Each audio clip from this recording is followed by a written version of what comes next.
Okay, I want to start today with a little word association game.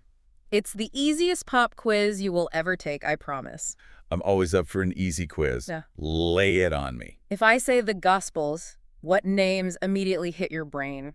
Don't overthink it. Just the reflex answer. Well, obviously the classics, Matthew, Mark, Luke, and John. Exactly. The big four. The eyewitnesses, the biographers of Jesus. We all know the lineup. It's been the lineup for, what, 2,000 years? Pretty much, that's the canon. But what if I told you that lineup is actually incomplete? Incomplete. Uh-oh, where are we going with this? What if I told you there was a fifth one? Ah, see, now you're trying to start a fight. You say fifth gospel, and people immediately think of some, conspiracy theory or a Dan Brown novel. Right. Or a dusty scroll found in a jar that overturns everything we think we know about history. The Gospel of Thomas or something like that. The Lost Scroll of the Desert, exactly. It sounds like the plot of a thriller. But that is the twist here. We aren't talking about something that was hidden away in a cave for 2 millennia that nobody knew about. Okay. We are talking about a book that has been sitting right there, probably on your bookshelf, in plain sight, for centuries. And let me guess.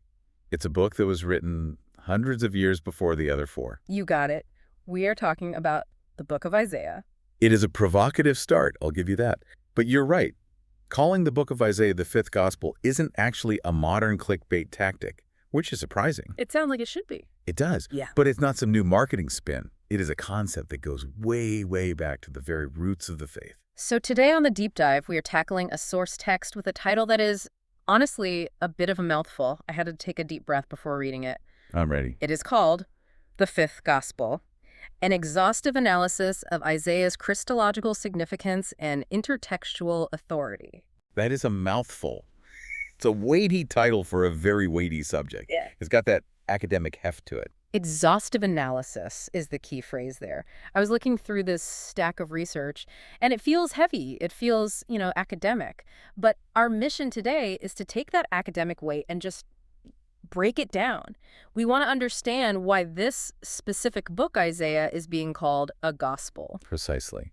And just to set the stakes here early on, Yeah. we aren't just looking at a list of lucky guesses or vague predictions. Right. It's not just Isaiah said a virgin would conceive and then, hey, Mary conceived. It is much, much deeper than that. Yeah. The core claim in this analysis is that Isaiah isn't just a prophet who got a few things right. He wasn't just throwing darts at a board. No. He provides the foundational architecture of the New Testament. Foundational architecture. I actually circled that phrase in my notes. It's such a strong image. It's a very strong image, isn't it? It implies structure. It implies that without Isaiah, the New Testament literally wouldn't look the way it looks. It wouldn't stand up.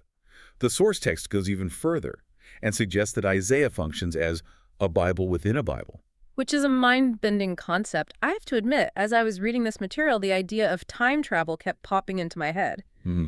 You have a text from the Old Testament, from a wildly different era. We're talking ancient, pre-Roman, pre-Greek even, that reads like a history of the New Testament. It is almost disorienting. That disorientation is actually a good thing. It's a good place to start.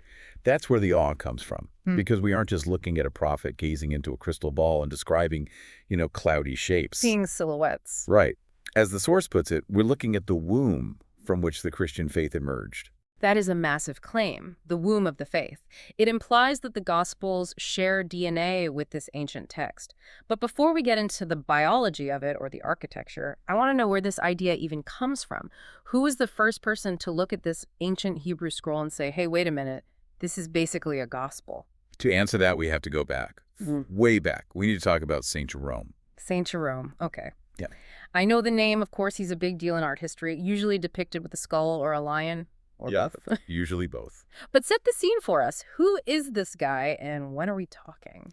We are talking about the late 4th and early 5th century, roughly 342 to 420 A.D. So the Roman Empire is still around, but it's changing. And Jerome is a towering figure in church history. He's best known as the translator of the Latin Vulgate. The Vulgate. So that was the official Latin Bible for a long time. For over 1,000 years.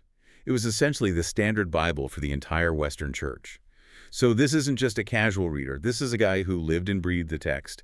He knows his way around the original languages, Hebrew, Greek, Aramaic, Latin. A heavyweight scholar. Absolutely. Perhaps the greatest scholar of his age.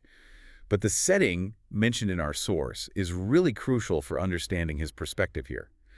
Jerome wasn't writing his analysis from a comfortable university office with a latte in his hand. Right. He wasn't in a great library in Rome or Alexandria with scrolls stacked to the ceiling. He was writing from what the source calls ascetic solitude. Ascetic solitude. That sounds intense, a little dramatic. Well, he was. He was living in a cave in Bethlehem. A cave in Bethlehem. You can't make that up. No, you really can't. Talk about being close to the source material. He's literally in the town where the gospel story begins. Exactly. There's something incredibly poetic, almost cinematic about it. Mhm. You can just imagine the scene, the limestone walls, the smell of the oil lamps, the silence, and the knowledge that he is just steps away from the grotto of the Nativity, the place tradition held as the birthplace of Christ. And it's from there that he's translating. It is in that context, surrounded by that history, working on his commentary on the book of Isaiah, that he drops this bombshell. The quote that defines this whole deep dive. The quote, Jerome asserted that Isaiah should be considered an evangelist rather than a prophet. An evangelist. He is putting Isaiah in the same category as Matthew, Mark, Luke, and John. He is giving him the title. That's a huge promotion. It's a total recategorization. He elevates him. And his reasoning, which the source analyzes in detail, is fascinating. He says, and I want to get this exact because the wording really matters here. Okay. He describes all the mysteries of Christ and the church so clearly that you would think he is composing a history of what has already happened rather than prophesying about what is to come. That's the time travel thing I was talking about. Composing a history of what has already happened. It really does challenge our linear view of time, doesn't it? It feels like it breaks the rules. It does, because usually when we think of prophecy, at least how I was taught, or just what you pick up from pop culture, it is like looking forward through a foggy glass. Right, it's indistinct. You see shapes, you see shadows, you might say a great king is coming, but you don't know the color of his eyes, you don't know the details. It's suggestive, not descriptive. Right. You see the silhouette, you get the vibe. But Jerome is saying, no, this isn't foggy. This is high definition. This isn't a vague feeling. It's 4K resolution. It is. The clarity is so stark, so precise, that it feels like he is looking backward. Like a historian writing a biography of someone who lived 100 years ago, analyzing their life with perfect hindsight. But he's doing it centuries beforehand. That's the mind-bending part. Why is that distinction so important, though? I mean, besides being a really cool observation, why does it matter if we call him a prophet or an evangelist? Is it just semantics? Are we just playing with job titles here? No, it's not just semantics at all. It matters because of how we read the text. The source makes a really big deal about this. If you read Isaiah as a prophet, you are looking for clues. You are playing detective. You're trying to solve a puzzle. Exactly. You are asking, what might this mean for the future? Is this verse about a king in his day or a king to come? It is speculative. It's interpretive work. Sure. You are trying to crack the code. You are looking for the hidden meaning that he might not have even fully understood himself. But if you read it as an evangelist, as Jerome suggests, you are reading the gospel. You are reading the good news itself, fully formed. It shifts the authority of the text in a profound way. How so? It means the story of Jesus didn't just start in Bethlehem in, the year zero. It was being told with precision and clarity centuries before. It recasts the entire timeline. So it changes the timeline of the story itself. It means the gospel isn't a plan B that God came up with later because things went wrong in the Old Testament. Exactly right. It implies a single, continuous master plan. And the source makes a point to say this isn't just some modern idea. This isn't just evangelical piety, as they put it. Sometimes skeptics will say that Christians just went back and retrofitted the Old Testament to look like Jesus. Like painting a target around the arrow after you have already shot it? Precisely. That is a very common critique in academic circles. Oh, you are just reading what you want to see.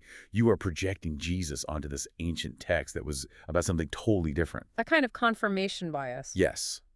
But here we have Jerome, in the early centuries of the church, identifying this not as a retrofit, but as a fundamental characteristic of the text itself. He calls it a robust theological categorization. This view is baked into the DNA of the tradition. It's not a later addition. So, if Isaiah is this fifth gospel, let's talk about how it is built, because the source material uses some really interesting architectural metaphors that I found helpful. It doesn't just say Isaiah talks about Jesus. It says Isaiah provides the structure. It does. And this brings us to the second major section of our analysis, which the source titles Architecture, not just proof texts. Okay, proof texts. I feel like I know what that means, but let's define it for everyone to be clear. That's when you just grab a verse here and a verse there to prove a point, right? Taken out of context. Exactly. It is the fortune cookie approach to Scripture. You pull out a little strip of paper with a quote, you say, see, this predicts Jesus, and you move on. You ignore the context. You ignore the chapter. You ignore the history. You just want the soundbite. It's like finding a needle in a haystack and then claiming the whole haystack was made of needles. Or quoting a movie line without knowing the plot. That's a great analogy. And the report argues very strongly against reading Isaiah that way. It says Isaiah isn't just a repository of isolated proof texts. It is not a grab bag. You don't just reach in and pull out a Messiah prediction like a prize in a cereal box. So what is it then, if it's not a grab bag of quotes? The argument is that Isaiah is a structure. It is a cohesive narrative. It's a building with a foundation, with pillars, with a roof. And this is where we get back to that womb metaphor. The text says Isaiah constitutes the narrative, linguistic, and theological womb from which the four Gospels emerge. I love that phrasing. Think about what a womb does. Yeah. It doesn't just hold the baby. It nourishes it. It shapes it. It provides the very substance from which the new life is formed. The source is saying that the Gospels of Matthew, Mark, Luke, and John didn't just appear out of a vacuum. They grew out of the language and themes of Isaiah. So let me see if I have this right. When the gospel writers say Matthew sat down to write his account of Jesus, he wasn't just remembering what happened and jotting it down. He was using the vocabulary of Isaiah to describe it. Precisely. They were steeped in it. It was the air they breathed. You have to remember, they didn't have the New Testament. They were writing the New Testament. Their Bible was what we call the Old Testament, and Isaiah was a massive central part of that. It was their source text. It was their primary source. So when they looked for words to explain the unexplainable, the life, death, and resurrection of Jesus, Isaiah was the dictionary they reached for. They couldn't tell the story of Jesus without using the words of Isaiah. That implies a level of dependence that I hadn't really considered before. It is not just that Isaiah predicted it. It is that Isaiah gave them the language to understand it. Yes. It gave them the categories. You imagine trying to explain the internet to someone from the 1800s. You wouldn't have the words. You'd have to use metaphors they understood, like a global library or instantaneous mail. Isaiah gave the disciples the words and the metaphors to explain the Messiah. The source actually lists some specific elements of the architecture. I want to run through these because I think they show just how deep this connection goes. It is not just vague themes, it is specific stuff. Let's do it. First up, we have the structural mirroring. Which is a huge topic. That is the Bible within a Bible part. It's so big. We're going to do a deep dive on that specifically in a bit. So let's put a pin in that one. Pinned. Next is etymology. The text mentions the embedding of the name of Jesus. Now, wait a second. The name Jesus is in the book of Isaiah. I thought Jesus was a Greek name from the New Testament. In a manner of speaking, yes, it is. And this is where the Hebrew gets absolutely fascinating. The source spends some time on this philological detail. The name Jesus that we use in English comes from the Greek Inosus, which is a translation of the Hebrew name Yeshua. Yeshua? Okay, I've heard that. The root of the name Yeshua literally means salvation or to save. The Hebrew root is Yasha. Now, if you read the book of Isaiah in its original Hebrew, that specific root word Yasha is everywhere. It is absolutely packed with it. It appears more in Isaiah than in almost any other part of the Old Testament. So every time they talk about God saving them or bringing salvation, they are using a variation of the name Jesus over and over again. Even the name of the prophet himself, Isaiah, or in Hebrew, Yeshayahu means Yahweh is salvation. Yahweh is salvation. So the prophet's name is basically a one-sentence summary of the entire gospel message. Exactly. So linguistically, the name and the mission of Jesus are woven into the very fabric of the text. You can't read Isaiah without stumbling over salvation, without stumbling over the name Jesus constantly. It creates this sonic landscape where the name of the Messiah is echoing in every chapter, even if you don't realize it in translation. That is wild. It is like a hidden watermark on every page. You might not see it in English, but in the original code, in the source code, it is stamped everywhere. It is. It is inescapable. Okay, next architectural element, theology. Specifically, the source highlights the vicarious atonement of the suffering servant. That is a heavy theological phrase. Let's unpack vicarious atonement. It is perhaps the most crucial one. Vicarious means experienced in the imagination through the feelings or actions of another person, or, more simply, acting for another. Vicarious atonement simply means someone suffering on behalf of someone else. Substitution. Exactly. I take your punishment, you go free. Now, in the ancient world, and honestly in much of our world today, the logic is usually you do the crime, you do the time, karma, you sin, you get punished. Fair is fair. An eye for an eye. It's a system of cosmic justice. Exactly. That is the standard operating procedure of justice. But Isaiah introduces this radical, counterintuitive figure, the suffering servant, most famously in chapter 53. This figure is wounded for our transgressions. He is crushed for our iniquities. He takes the hit so we don't have to.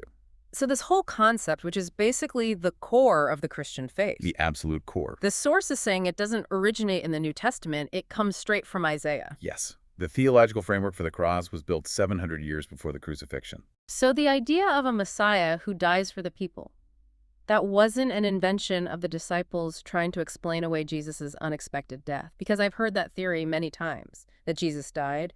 The disciples were shocked and confused, and they scrambled to find some way to make sense of it. No. That is a common historical critical theory, but this analysis rejects it completely. It says, the disciples didn't make up vicarious atonement to cope with the crucifixion. They looked at the crucifixion, looked back at Isaiah 53, and said, oh, this is the suffering servant. Isaiah built the concept. The Gospels show us the person who fills it. That is the womb again. The shape was there before the baby arrived. The job description was written long before the applicant showed up. Exactly. The theological category of a Savior who dies for you was already established. They just needed to recognize who it was when he appeared. Okay, and the last element of the architecture mentioned here is scope, the radical inclusion of the Gentiles. This is huge historically. The Old Testament is primarily the story of Israel. It's a specific people, a specific land, a specific covenant with God.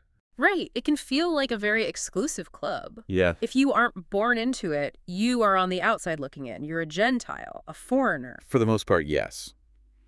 But Isaiah cracks that door wide open. He talks about a light to the nations, a light to the Gentiles. He envisions a salvation that spills over the borders of Israel and floods the whole world. He talks about foreigners joining themselves to the Lord. He talks about the coastlands and the islands waiting for his law. Which is exactly what happens in the New Testament. The movement goes global, starting with the Apostle Paul. It is the alpha and omega of the Christian proclamation, as the text says. From the name of Jesus, Yeshua, salvation, to the nature of his death, vicarious atonement, to the scope of his mission, Gentiles, it is all there in the blueprint. Isaiah laid it all out. It is incredible to think about. We often think of the New Testament writers as these creative geniuses, and I'm sure they were in many ways, but this makes them look more like careful readers. Careful readers who were holding the map. They weren't inventing the destination. They were just following the directions that had been there all along. So we have got the structure, the womb. Now I want to talk about the lens, because the source talks about how the New Testament authors transformed Isaianic expectation into Christological realization. That sounds complicated, but I think it is about how they interpreted the Old text. Right, and to understand that, we have to deal with two big words the text throws at us: hermeneutics and philology. Okay, I was hoping you would explain those. They sound like the kind of classes you sign up for in college and then immediately drop because the syllabus is too long. They can be intimidating, but they're actually quite practical concepts. Let's start with philology. Philology sounds like a love of logic. Close. It's the love of words. Philology is the study of language. The words, the grammar, the historical context. It is looking at the text under a microscope, and it's asking, what does this verb actually mean? How is this word used in 700 BC versus 200 BC? What is the root? Okay, so the nuts and bolts, the mechanics of the language. Yes, it is the forensic science of the text. And hermeneutics is the art of interpretation. It is looking at the text through a telescope. It is asking, how do we apply this? What is the lens we are using to understand the big picture? What are our guiding principles for interpretation? So philology is what does it say, and hermeneutics is what does it mean? That is a great way to put it. The source is saying the New Testament authors had a specific hermeneutic, a specific interpretive lens when they read Isaiah. They weren't reading it as just ancient history or a collection of moral tales. They were reading it as a living script that was being acted out in front of them in the person of Jesus. But to really get why Isaiah resonated so much with them, we have to look at the history mentioned in the source, the historical context. Because Isaiah didn't write in a vacuum either. He wasn't in a cave like Jerome. No, he was in the thick of it. Yeah. The source mentions two major crises that defined Isaiah's world: the Assyrian threat, and the Babylonian exile. These sound like ancient history answers, but for the people living them, these were nightmares. Apocalyptic events. These were the defining traumas of ancient Israel. Imagine the worst national disaster you can think of, then multiply it by 10. Give us the rundown. What are we dealing with here? With Assyria first. The Assyrian threat. This is the earlier part of Isaiah's ministry in the 8th century BC. Assyria was the superpower of the day. And they weren't just powerful, they were brutal. They were known for their psychological warfare, for flaying their enemies alive, for stacking skulls outside the city gates to terrorize anyone who thought about resisting. Okay, so this is pure terror. This isn't just a political rival. This is a monster at the gates. Absolutely. They are coming to wipe you off the map. It is fear, it is siege warfare, it is the threat of total annihilation. And Isaiah speaks directly into that fear. He tells the king of Judah, trust God, not your armies or your foreign alliances. God will defend this city. A message of faith in the face of absolute terror. And then Babylon, what happens there? Babylon comes later, in the 6th century BC. And this is the reality of loss. The terror came to pass. Jerusalem is eventually destroyed. The temple, the very place where they believed God lived on earth, is burned to the ground. The people, the survivors, are dragged away in chains to a foreign land, to Babylon. Exile. Exile. They are homeless, hopeless, and wondering if God has completely abandoned them. They have lost their land, their king, their temple. They've lost their identity. They are strangers in a strange land. So Isaiah is writing to people who are terrified, Assyria, and people who are broken and displaced, Babylon. Correct. And it is through these areas of profound darkness that Isaiah creates this incredible vision of the future. He starts talking about a new Exodus. The new Exodus. Yeah. The source calls this the primary template for understanding the mission of Jesus. This seems really, really important. Break that down for us. Well, everyone knows the story of the first Exodus. It is the foundational story of Israel. Moses, Egypt, Pharaoh, let my people go. The 10 plagues, the Red Sea parts. The classic blockbuster, Charlton Heston. It's the story of national liberation. Exactly. God liberating his people from slavery and bringing them into a promised land. It's their origin story. But Isaiah looks at the people in Babylon and their spiritual and physical exile and says, God is going to do it again. A sequel, Exodus 2.0. But not just a repeat. This time, it is going to be bigger. It is going to be better. He uses the imagery of the first Exodus. A highway in the wilderness, water in the desert, the blind seeing, but he elevates it. It is not just about crossing a literal desert to get back to a literal Jerusalem anymore. It is about a spiritual journey. A journey from what to what? From sin to righteousness, from blindness to sight, from death to life, from exile from God to being at home with God. So when Jesus shows up... When Jesus shows up, the New Testament authors, using their hermeneutics, say, this is it. This is the new Exodus. Jesus is the new Moses. He is leading a new liberation. But he's not fighting the Romans, which would have been the literal enemy, the new Pharaoh. No. And that confused a lot of people. They wanted a literal Moses to fight a literal Pharaoh and lead a political revolution. But Jesus, following the template of Isaiah, is leading an exodus from the ultimate exile, the exile of the human condition, the slavery to sin, the fear of death, the separation from God. That is fascinating. So the physical trauma of Israel, Assyria, Babylon, became the metaphor for the spiritual condition of all humanity. And Isaiah provided the language to bridge that gap.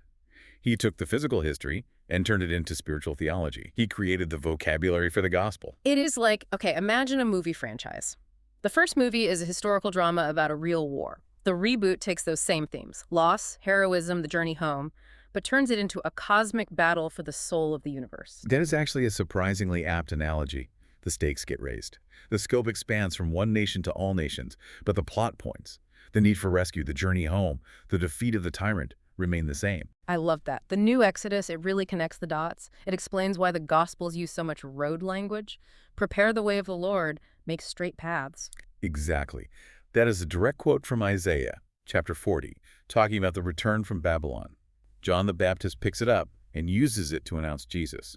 He is saying the return from exile is happening now. He is telling them to get their bags packed, spiritually speaking. This leads us to the final and perhaps most visually stunning part of this analysis. We have talked about the womb, the lens. Now I want to talk about the cathedral. The cathedral of prophecy. I love that image. The source says Isaiah isn't a monolithic stream of consciousness, which is a polite way of saying it is not just a guy rambling for 66 chapters. No.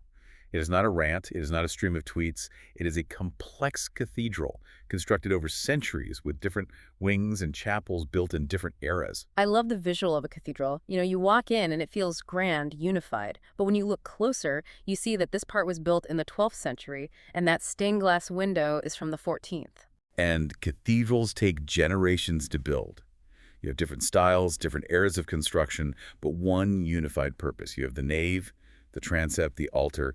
That is Isaiah. It addresses different crises, Assyria, Babylon, but it all points to the same altar, so to speak. And this is where we get to the Bible within a Bible phenomenon. The source calls this a persistent observation in biblical studies. This isn't a new idea. It is not.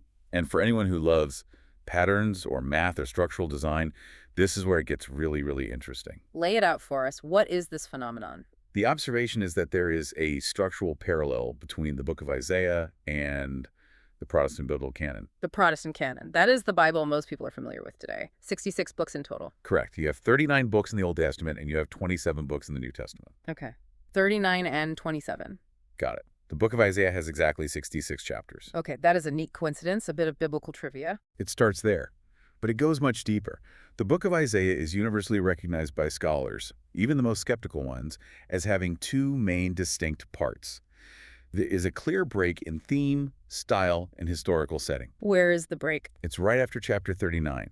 So you have a first section of 39 chapters and a second section of 27 chapters. Wait, hold on. So the first section is 39 chapters, matching the 39 books of the Old Testament, and the second section is 27 chapters, matching the 27 books of the New Testament. Exactly. Now, usually scholars, especially critical scholars, will wave this away. They will say, oh, that is just a coincidence. You are seeing faces in the clouds. Pareidolia, like seeing Jesus in a piece of toast or a cloud that looks like a rabbit. Precisely. Yeah. And to be fair, the chapter divisions in our Bibles were not in the original scrolls. They were added much later in the medieval period to make the text easier to navigate. So Isaiah didn't sit down and write chapter 1. Right. He wasn't counting them off as he went. So maybe the person who added the chapters was just, I don't know, having some fun with the numbers. That's a possibility. However, the source text argues that this theological symmetry is actually a profound mnemonic. Even if the numbers were added later, they were added in recognition of a very real shift in the content. The content shift perfectly mirrors the shift from the Old to the New Testament. Explain the content shift. How does the first half of Isaiah mirror the Old Testament? The first 39 chapters of Isaiah are heavy on judgment. It is thunder and lightning. It's God's holiness, his law, and the consequences of breaking it. It deals with the failure of the people, the impending doom of exile, the rise and fall of nations.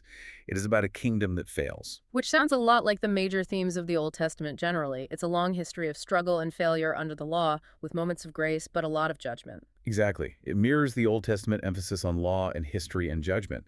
But then, at chapter 40, the start of the second section, the final 27 chapters, there is a massive jarring shift in tone. To grace. To grace. The second part of Isaiah begins with the famous words, "Comfort, comfort my people, says your God. Speak tenderly to Jerusalem." Handel's Messiah. That's the opening line. Yes.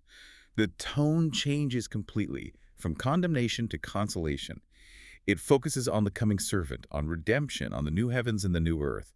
It is about a king who saves his people through suffering. Which mirrors the message of the New Testament. Perfectly. The focus is on the good news, the gospel. So you have this microcosm, one book that encapsulates the entire narrative arc of the whole library of Scripture. Judgment, then grace. Law, then gospel. Exile, then homecoming. 39 and 27. It is all there in one package. It's an incredible piece of literary and theological design. That really supports the fifth gospel idea, doesn't it? If this book is a microcosm of the whole Bible, then of course it contains the gospel. It is like a fractal. The whole is present in the part. It suggests that the fifth gospel label isn't just about content, about predicting specific things about Jesus. It is also about form. The very shape of the book tells the story of redemption. And the source asks us to consider the implications of design. What does the symmetry suggest? Yes. If this isn't a coincidence, and the statistical probability of the themes aligning that perfectly with those specific numbers is incredibly low, it implies a staggering level of intent. Intent by whom? Isaiah himself. Well, that's the big theological question. Yeah. Critical scholars might say it was the genius of later editors, the scribes who compiled and preserved the text over centuries. They shaped it that way.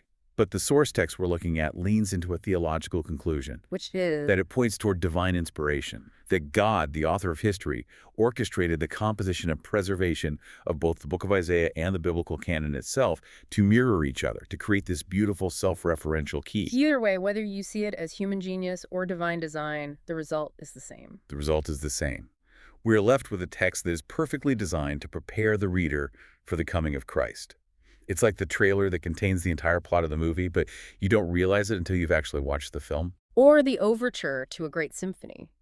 It introduces all the major themes, all the melodies before the main performance begins. You hear the Exodus theme, the suffering servant theme, the victory over darkness theme, all in miniature. That's a perfect analogy.